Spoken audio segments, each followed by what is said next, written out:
आज एक्सरसाइज करून घरी जाताना शाळेतल्या मुली दिसल्या. शाळेच्या दिवसांची आठवण झाली.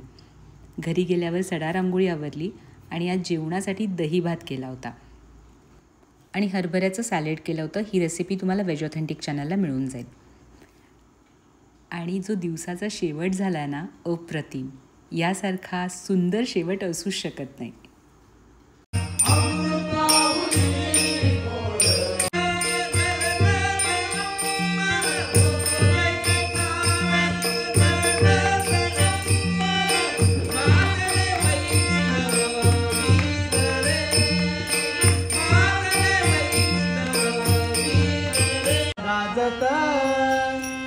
सोन्याचं बाशिंग, सोन्याचं बाशिंग लगीन देवाचं